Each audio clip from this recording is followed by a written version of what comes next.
지난 금요일부터 무척 추워졌습니다. 또 이제 어제 오늘 영하권으로 떨어져서 매서운 추위의 그 혹독한 계절이 되었습니다. 여러분들 건강 잘 유의하실 수 있기를 원합니다. 물론 더 추워질 것입니다. 그러면서 이 사계절이 뚜렷한 우리나라를 생각하고 또 저도 추위에 약하더라고요. 옛날에는 안 그랬는데요. 그래서 추우면 싫더라고요. 그래서 그런 이야기를 했더니 많은 분들이 나도 추워요 다 그러시더라고요. 그래서 참 우리가 혹한기를 살아가는 그런 삶을 살아갑니다. 그러면서 우리나라의 사계절을 좀 묵상하다 보니 또 영적으로 이런 생각이 들더라고요. 우리나라가 사계절이 있어서 겨울철이 되면 준비해야 될 게 있습니다. 이제 이번 주부터 본격적인 김장을 하셔야 되겠죠. 또 겨울옷을 아직 안 꺼내신 분들은 다 꺼내셔야 되는 그런 시간이 됐습니다. 그래서 저도 이번 주가 되면 두꺼운 오리털도 꺼내고 뭐 이렇게 할 겁니다만, 그러면서 드는 생각이 이렇게 혹한의 계절이 있기 때문에 준비성이 철저해야 되겠구나, 이런 생각이 들었습니다. 그러다가 신앙적으로 좀 생각을 해보면 이제 영적인 혹한기가 이미 시작됐습니다. 즉 주님 오실 날이 가까우며 타락하게 되고 또 우리를 세상의 마음을 다 빼앗기게 해서 도저히 믿음을 지키기 어려운 그런 영적인 혹한기가 점점 다가옵니다. 시작은 됐어요. 아직 그런데 혹한기의 절정에 다다르지는 않았어요.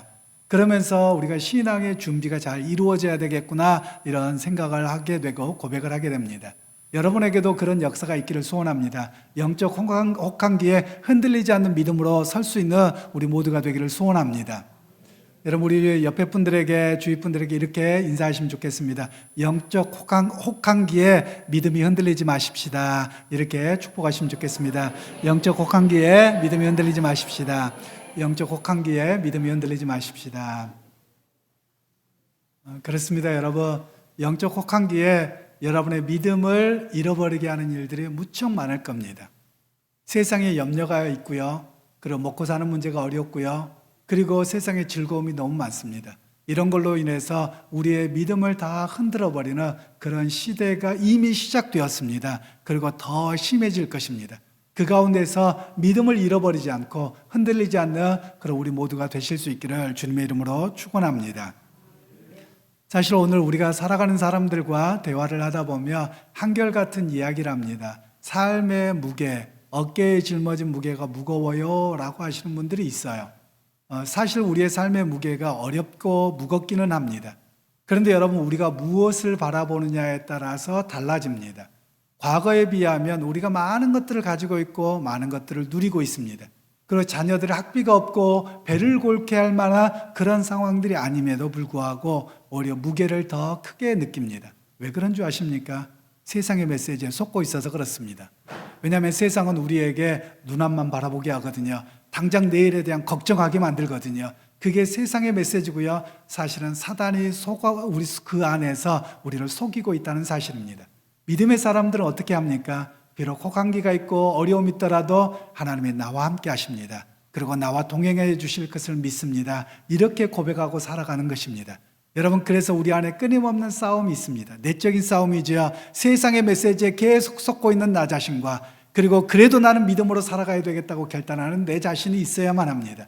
여러분, 그래서 우리가 오늘 결론을 이야기하면 이렇습니다.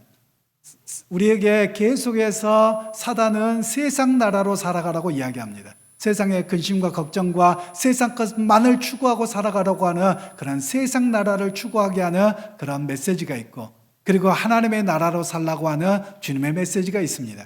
하나님 나라로 사는 삶을 조금 이따 결론을 내리겠습니다만, 하나님의 나라로 사는 삶은 하나님의 인도하심을 기대하고 의지하고 살아가는 삶입니다. 그래서 여러분, 세상 나라를 쫓아가는 성도가 아니라 하나님의 나라를 쫓아가는 그런 저와 여러분들이 되실 수 있기를 간절히 소원합니다. 그러면 이제 성경에서 좀 더 구체적으로 하나님 나라로 사는 삶이 어떠한 삶이냐, 오늘 우리에게 말씀하고 있습니다. 사실 성경에는 기초하고 있는 게 있습니다. 항상 겉으로 쓰여졌다면 언어가 그 뒤에 뒷면이 있어요. 그래서 하나님 나라와 세상 나라를 비교하면서 우리에게 어떻게 살아가야 될지 이야기를 하고 있습니다.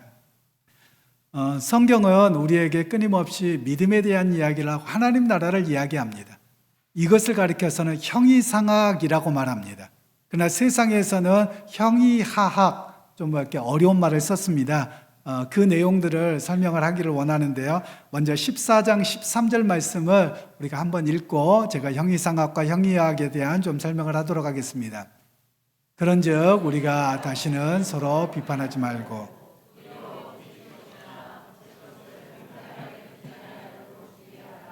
아멘. 제가 형이상학, 형이학 이런 말을 썼는데요. 이게 철학이나 인문학에서 쓰는 단어입니다. 형이상학이라는 것은 여러분 우리가 잘 아시는 것처럼 눈에 보이지 않는 거예요. 옳고 그름, 진리, 믿음, 종교 이런 걸 다 형이상학이라고 이야기합니다.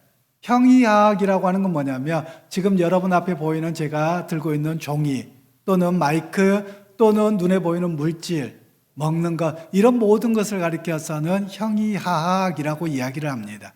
제가 왜 이 이야기를 하고 있냐면 세상이 우리를 계속 속입니다. 어떤 속임을 하냐면 눈에 보이는 형이하학적인 것만을 쫓아 살라는 거예요. 이런 삶을 가리켜서 철학자들은 뭐라고 이야기를 하냐면 동물의 삶이라고 이야기합니다. 왜냐하면 동물은 본성을 따라 살거든요. 즉 우리의 본성은 어떻습니까? 눈에 보기에 좋은 거, 편안한 거, 맛있는 거 이것만을 쫓아 살아가는 것이 인생의 목적인 것처럼 우리를 속입니다. 바로 이것이 세상이 주는 메시지이고 형이하학이 최고인 것처럼 여기고 살라고 말합니다. 여러분 오늘 우리 텔레비전에서 보는 거 또 우리 사회에서 말하는 것 보면 다 이것만을 쫓아 살아가게 합니다. 이게 인생의 목적인 것처럼 이야기합니다. 그러나 성경에서 말하고 있고 진정한 삶의 가치고 또 인간으로서 살아가는 것은 눈에 보이는 본성을 쫓아 살아가는 것이 아니라 하늘의 것을 추구하는 것이고 옳음을 추구하는 것이고 진리를 추구하는 것이고 바로 그것을 쫓아 살아가는 인생의 의미를 갖도록 우리에게 말씀하고 있는 겁니다. 그래서 종종 좀 세게 이야기하는 내용들은 그런 것이죠. 계대주의 삶을 살지 말고 소크라테스의 삶을 살아라 뭐 이런 이야기를 하는 겁니다. 여러분 소크라테스의 삶이라고 하는 것은 옳고 그름을 의지하고 살아가는 겁니다. 여러분 생존이라고 하는 것이 삶이 좀 달라집니다. 여러분 예를 들면 먹고 사는 것만이 인생의 전부라면 여러분 삶의 가치를 잃어버립니다. 그러나 우리 믿음의 사람들에게 있어서 특별히 삶의 가치라고 하는 것은 하나님의 백성이요 하나님을 의지하고 살아가는 가치로 살아가도록 우리에게 말씀합니다. 세상의 메시지는 어떠합니까? 하나님의 백성, 믿음 이런 건 다 상관없다는 거예요. 오늘 내가 행복하면 되고 오늘 맛있는 거 먹으면 되고 좋은 것까지면 다 된다라는 것이 세상의 메시지입니다. 그런데 그 세상에 동물적인 삶을 사는 것이 옳은 일이라고 박수치고 모두가 그것을 추구하게 하는 사실은 사단의 메시지에 속고 있는 이 세상의 모습입니다.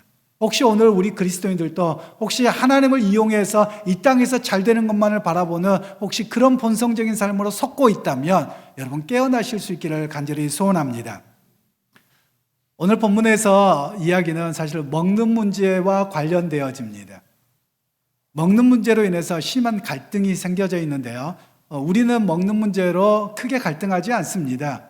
왜냐하면 우리는 한민족이고 먹는 문제가 대부분 비슷합니다. 물론 젊은 세대들은 고기를 좋아하기는 합니다만 그래도 육식과 뭐 다 알아서 먹어요. 큰 문제가 안 생깁니다. 그런데 유대인들과 비유대인들의 차이는 무척 큽니다. 어느 정도 크냐면요. 지금도 여러분 나중에 이렇게 뭐 내년 내후년 뭐 좀 지나서 성지순례를 이렇게 계획하고 좀 이렇게 해보려고 하는데요. 거기 가보면 직접 경험합니다. 성지순례를 가거나 하잖아요. 그러면 유대인들이 아침에 커피를 안 줘요. 우리 문화는 밥 문화잖아요. 혹시 여러분 아침에 커피 드시고 오셨나요? 드시고 오신 분은 세련된 분이고 서구화되신 분입니다. 물론 그러면 우리나라 전통적인 게 구습이냐 아니요. 그건 정말 좋은 우리나라 문화입니다. 그리고 우리 몸에 참 맞는 음식입니다.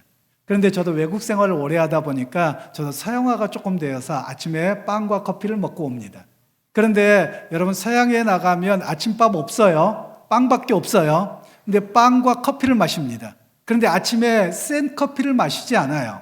우리는 보통 아메리카노를 많이 드시는데 미국하고 우리나라 빼놓고 가면 아메리카노 없어요. 다 에스프레소예요. 진한 거밖에 안 마십니다. 근데 거기를 가서 커피를 마시잖아요. 그러면 아침에 꼭 나오는 게 있습니다. 너무 세니까 우유가 나와요. 그걸 뭐라고 하냐? 라떼라고 이야기하는 겁니다. 그래서 우유를 섞어서 마시는 커피가 나옵니다. 그런데 외국의 빵들은요, 우리나라처럼 빵이 달지 않습니다. 아마 가서 빵 드셔보면 빵 되게 맛없다 그럴 거예요. 그런데 그 나라 가잖아요. 그럼 빵이 짭니다. 외국엔 다 그래요. 그래서 왜 그러냐라고 물어봤더니 하는 이야기가, 여러분 아침밥 드실 때 혹시 설탕 잔뜩 부어갖고 드시는 분 계세요? 매일 먹는 주식에 설탕을 잔뜩 집어넣어서는 못 먹는 거예요. 그 사람들의 주식이 빵이기 때문에 달게 못 먹는 거예요. 우리나라 빵은 뭐합니까? 간식으로 먹는 거예요. 그러니까 달게 먹으면 좋은 겁니다. 이렇게 좋다기보다도 맛있는 거죠. 그래서 외국에 나가면 이 짬빵에다가 치즈 한 장을 넣고, 그리고 슬라이스 햄을 넣고, 그리고 커피와 우유가 되어져 있는 라떼를 같이 먹습니다. 유대인들이 이렇게 안 먹습니다. 왜냐하면 구약의 말씀에 어미의 젖에 송아지를 삶지 말라는 말씀이 있어요.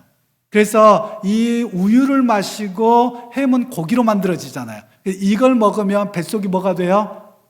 젖으로 송아지를 삶는 것과 같다는 거예요. 그래서 그들은 아침에 우유를 주지 않습니다. 그런데 우유를 주지 않는 이유가 커피를 마실 때 꼭 같이 마시기 때문에 아예 안 주는 겁니다.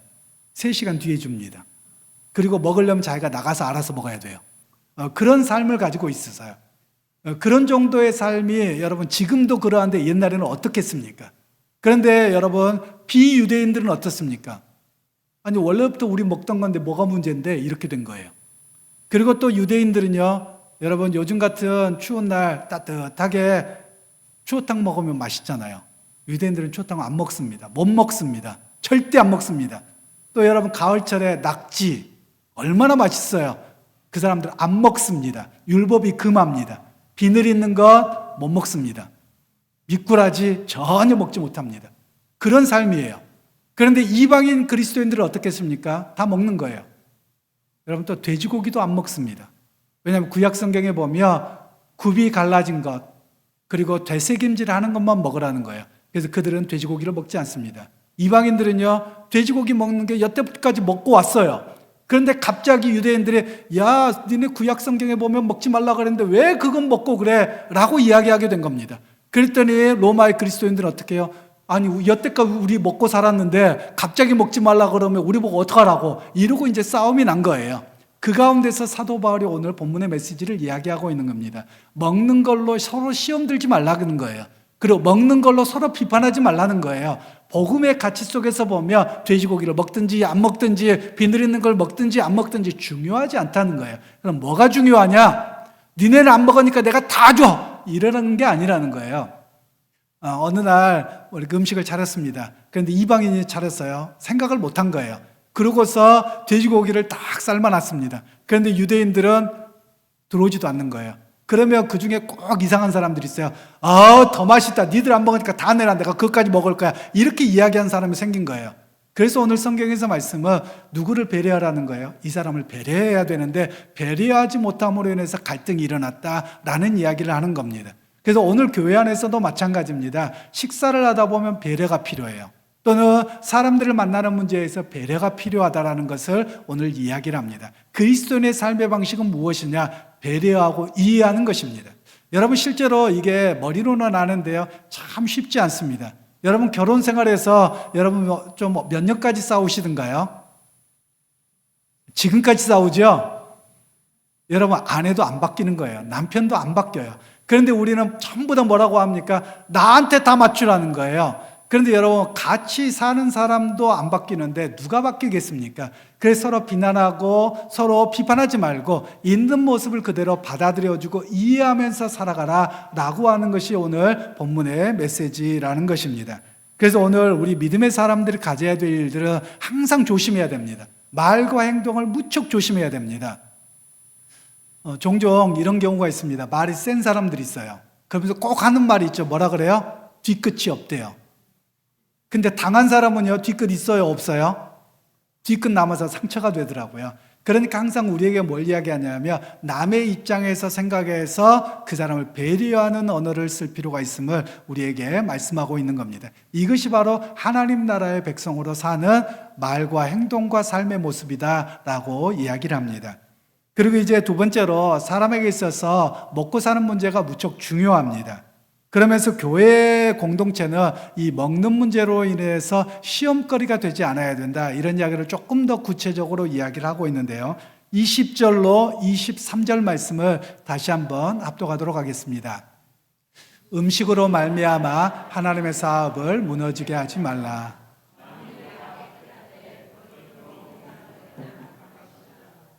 고기도 먹지 아니하고 포도주도 마시지 아니하고 무엇이든지 내 형제로 거리끼게 하는 일을 아니함이 아름다우니라. 내게 있는 믿음을 하나님 앞에서 스스로 가지고 있으라. 자기가 옳다는 바로 자기를 정죄하지 아니하는 자는 복이 있도다. 의심하고 먹는 자는 정죄되었나니 이는 믿음을 따라하지 아니하였기 때문이라. 믿음을 따라하지 아니하는 것은 다 죄니라. 아멘. 오늘날에도 로마 교회와 우리의 삶의 모습이 비슷한데요. 저에게는 이 음식 문제로 인한 좀 충격적인 일이 있었습니다. 제가 외국에 나가서 목회를 하는데 예배를 잘 드렸습니다. 그리고 저는 인사를 하기 때문에 저 인사를 다 끝나고 나면 식사를 제일 늦게 하러 가게 되잖아요. 우리 교회 식당이 저 밑에 있습니다만 제가 이렇게 브라질에 사역하던 교회는 예배당 꼭대기에 있었습니다. 그러니까 올라가야 돼요. 2개 층으로 올라가야 돼요. 그런데 갑자기 큰 소리가 나는 거야. 뭘 이걸 먹으라 그래! 왜 고기는 안 해놨고! 이러는 거예요. 목소리가 큰 분이 그러셨어요.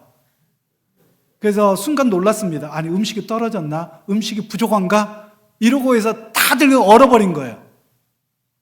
그날 고기가 안 나왔거든요. 미역국이 나왔어요. 미역이 그날에 없어요. 우리나라에서 갖고 가야 돼요. 그래서 고깃값보다 미역이 더 비싸요. 더 비싼 음식을 한 거예요. 그런데 우리가 무슨 초식동물인 줄 알아, 손 줄 알아, 여물만 주게 뭐 이러는 거예요. 그래서 너무 놀랐습니다. 그래서 이제 나중에 신방 가고 이렇게 할 일이 있어서 이야기를 나누다 보니까 제가 평소에 저분이 고기를 못 먹어서 그런가 보다 이렇게 생각을 했어요. 고기 먹고 살 만큼 충분하게 잘 사는 분이에요. 그런데 하는 이야기가 고기를 맨날 먹어버릇해서 고기가 없어서 허전하답니다. 그래서 기왕이면 좀 말을 좀 바꾸시면 좋잖아요 라고 이야기했는데 참 안 바뀌더라고요. 즉 여러분, 이 이야기가 무슨 이야기냐면 우리는 나도 모르는 사이에 내 습관으로 말을 뱉어버립니다. 그런데 그게 뭐가 되는 거예요? 모두를 긴장하게 만들고 상처받게 만드는 거예요. 그날 음식을 봉사한 분은 얼마나 상처가 됐겠습니까? 자기 딴에는 자기에게 주신 그 금액보다 더 많은 것으로 준비를 했거든요. 그냥 미역이 3배 비싸다고 이야기를 했잖아요. 그래서 한국에 나왔다가 들어가잖아요. 그럼 미역을 사서 조금씩 쪼갭니다. 그리고 김도 조금씩 나눕니다. 이래서 나눠줄 정도란 말이에요. 그런데 갑자기 큰 소리로 고기 안 내놨다고 이야기하니 고기는 뭐 하면 돼요?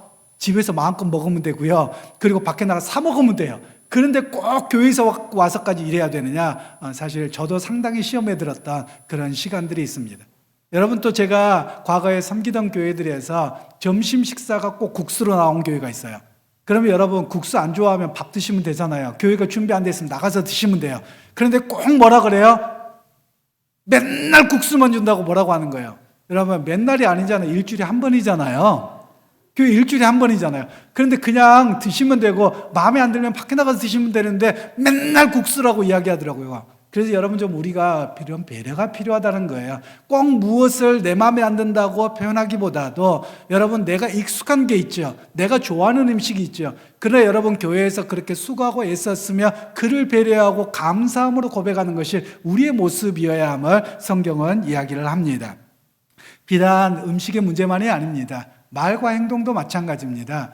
원래 나 이렇게 삼겨 먹었으니까 이렇게 할래? 아니요, 그거 옳지 않습니다. 남을 어떻게 좀 더 배려할까? 그리고 어떻게 세워줄까? 손잡아줄까? 위로할까? 이런 모습이 오늘 우리의 모습이어야만 합니다. 그런데 여러분, 실상 교회의 모습을 봐보십시다. 여러분, 세상의 삶에서도 무겁고 힘듭니다. 상처받았습니다. 그러면 교회에서 모였을 때 어떻게 해야 됩니까? 서로가 위로가 되고 회복되고 이래야 되잖아요. 그런데 가끔 듣다 보면 교회에서 상처받았다는 거예요. 여러분, 우리 다 잘못하고 있는 겁니다. 교회에서 상처받으면 안 됩니다. 그리고 자기가 상처 준지도 몰라요. 왜 모를까요?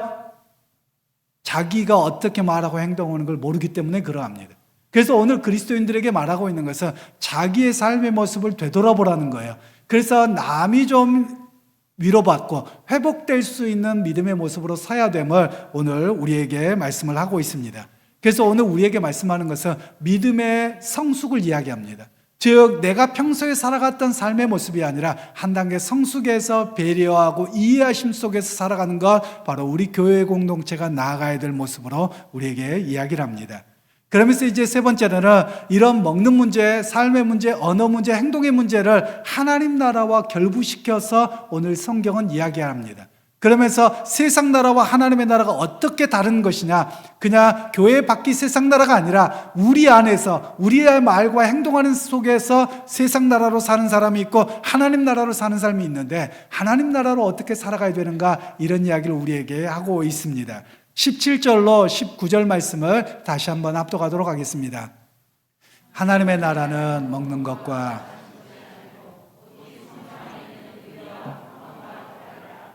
이로써 그리스도를 섬기는 자는 하나님을 기쁘시게 하며 사람에게도 칭찬을 받느니라.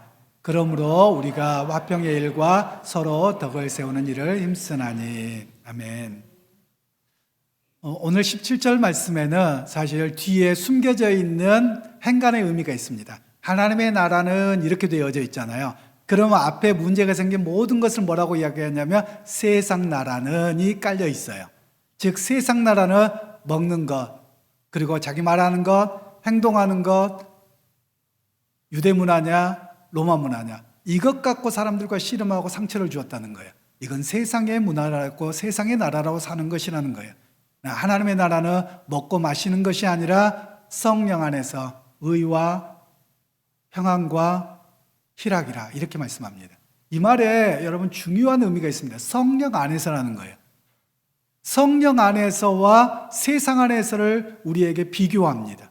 세상 안에서 사는 삶은 무엇입니까? 내가 중요하죠. 그리고 로마 세계에서 살아가는 즐거움이 무엇이었겠습니까? 의가 무엇이었겠습니까? 화평함이 무엇이었겠습니까? 로마가 말하는 의라고 하는 것은 어떤 것이냐면 로마의 법과 질서를 따라 살아가며 의로움이라는 거예요. 그러나 하나님 나라의 의라고 하는 것은 어떤 의미를 가지고 있냐면 하나님께로 나아감입니다. 하나님을 선택하는 것입니다.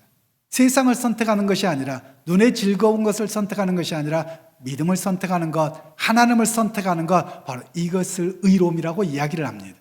그리고 평강이라고 하는 말은 무엇입니까? 세상이 주는 평강은 좀 돈 많고 좀 쓸만하고 그냥 전쟁 없고 그냥 등 따시고 배부르며 평강이라고 이야기를 합니다. 그런데 여러분, 그래도 배고플 거거든요. 그래도 추울 거예요. 그런데 성경은 성령 안에서의 평강이라고 말합니다. 성령 안에서의 평강은 어떤 의미냐면 이때 당시 핍박의 상황이었습니다. 그러면 성도들의 삶이 어떻겠습니까? 기존에 살고 있던 삶의 터전에서 쫓김을 당합니다. 이때 당시에 로마 시민권이 가지고 있었던 것을 공민권이라고 말합니다. 이 공민권이라고 하는 것은 무엇이냐면요, 세금을 낼 권리, 그리고 내가 복지 혜택을 받을 권리, 그리고 투표를 할 권리, 그리고 내가 살고 싶은 곳에서 살 수 있는 권리, 이런 걸 가리켜서 통틀어서 공민권이라고 이야기합니다. 그런데 그리스도인들에게는 이 공민권을 허락하지 않았습니다. 노예들에게도 없죠. 그것처럼 마치 불법 체류자처럼 살아갑니다. 여러분, 불법 체류자의 삶이 어떤 것인지 혹시 아세요? 아마 여러분 잘 모르실 거예요. 혹시 우리 한국에서 이용하는 분들이 있어서 나쁜 악덕 기업주들이 있기는 합니다만, 제가 외국에 나갔더니 그런 이야기를 하시더라고요. 대부분의 분들이 불법 체류로 외국에서 시작을 합니다. 물론 처음에는 3개월 비자로 가지만 그냥 눌러 앉아버리는 거예요. 그럼 불법 체류자가 되는 겁니다. 그럼 여러분, 불법 체류자가 되어서 지나가다가 경찰만 보면 여러분 어떨 것 같으세요? 다리가 후들후들 떨립니다. 갑자기 신분증 내놔 그래서 추방시킬까 봐요. 여러분, 왜 그런 줄 아세요? 가족이랑 같이 내보내면 괜찮아요. 그런데 그 자리에서 붙잡히면 가족은 냅두고 이 사람만 그냥 가둬놨다가 추방시켜버리는 거예요. 우리나라도 똑같이 이렇게 합니다. 그러니까 가족과 영영 생리별이 돼버리는 거예요. 그것에 대한 두려움이 엄청나게 컸습니다. 바로 그런 상황에 내몰렸던 사람들이 그리스도인들입니다. 그러면 여러분, 이 사람들이 평강할 수 있겠습니까? 언제 어떻게 쫓겨날지, 그리고 시장에 가서 뭘 사러 갔다가 갑자기 군인들이 보고서 신분증 내놔 이래서 쫓아내버릴 수 있는 상황이었거든요. 그런 상황에 두려움이 있었는데 오늘 성경에서는 성령 안에 평강이라고 이야기를 합니다. 그러면 이 말씀 무엇이냐면 세상적인 가치 기준에서의 평화로움을 이야기하는 것이 아니라 비록 세상의 삶을 내가 빼앗김을 당하고 쫓김을 당하고 또 고난을 당하고 핍박을 당하고 매맞음을 당한다 할지라도 나는 하늘의 가치를 갖고 살아가기에 하나님의 은혜 속에 살아가기에 어느 누구도 빼앗을 수 없는 그 은혜의 평강, 내적인 평강을 이야기하는 것입니다. 저는 여러분들이 이 성령 안에서 주시는 평강을 잃지 않기를 소원합니다. 세상의 평강은 여러분에게 계속 거짓말을 해요. 뭐라고 하냐면 많이 가지면 평강할 것 같고 많이 누리면 좀 평안할 것 같은 그런 두려움과 걱정으로 여러분을 내몹니다. 그러나 오늘 사도 바울을 통해서 우리에게 주시는 말씀은 성령 안에서의 평강을 말씀합니다. 여러분, 그래서 하나님께서 여러분과 함께 하심을 의지하고 바라볼 수 있는 저와 여러분이 되기를 소원합니다. 그리고 그 다음에는 성령 안에서의 기쁨을 이야기합니다. 여러분, 세상에서 오늘 맛있는 거 먹으면 즐거움도 있어요. 좋은 사람 만나면 기쁘기도 해요. 그리고 좋은 곳에 있으면 기쁨도 있어요. 그러나 이것은 한시적인 겁니다. 여러분, 무엇으로 비유하면 좀 좋겠냐면요, 여러분 혹시 불편한 사람하고 밥을 먹습니다. 비싼 밥을 먹어요. 여러분, 그 밥이 맛있습니까? 맛없습니까? 네, 최악입니다. 여러분, 그 참 힘들어요. 그런데 여러분, 내가 좋아하는 사람을 만나서 그냥 라면만 먹어도 어때요? 좋아요. 행복해요. 이걸 기쁨이라고 이야기하는 겁니다. 즉, 세상의 어떤 가치와 세상의 것을 많이 소유해서 기쁨이 아니라 내가 하나님과 함께하는 것, 주님의 은혜 가운데 있는 것, 그리고 주께서 인도하시고 동행하시고 나의 삶을 지켜주실 것을 기대하는 삶 속에 사는 그 기쁨을 바로 성령 안에서 기쁨이라고 말씀하는 겁니다. 여러분, 그 기쁨을 여러분이 누리실 수 있기를 소원합니다. 세상의 가치가 아니라 하나님 나라의 가치로 살아가는 거예요. 그래서 오늘 성경에서는 세상 나라로 사는 삶이 아니라 하나님 나라로 살아라 라고 말씀합니다. 즉, 세상 나라로 사는 삶은 눈에 보이는 것만을 쫓아 살아가는 동물의 본성을 쫓아 살아가게 하는 것에 속고 살아가는 인생을 세상 나라로 살아가는 것입니다. 그러나 하나님 나라로 사는 삶은 비록 우리가 세상에 발을 붙이고 살지만 이것이 우리 인생의 전부가 아니라 하나님의 가치와 은혜와 기대하게 하시고 인도하신 것을 바라보고 살아가는 삶을 하나님 나라로 살아가는 삶이라고 말씀을 하고 있습니다. 저는 여러분들이 하나님 나라로 살아가는 삶이 될 수 있기를 간절히 소원합니다.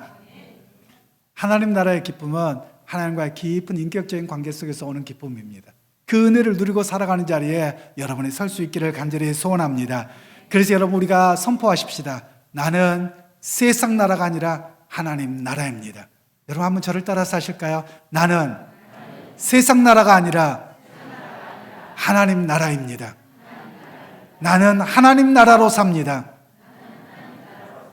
아멘. 그 고백이 저와 여러분의 고백이 되기를 소원합니다. 그래서 그 은혜를 누리고자 사는 저와 여러분이 되기를 간절히 소원합니다.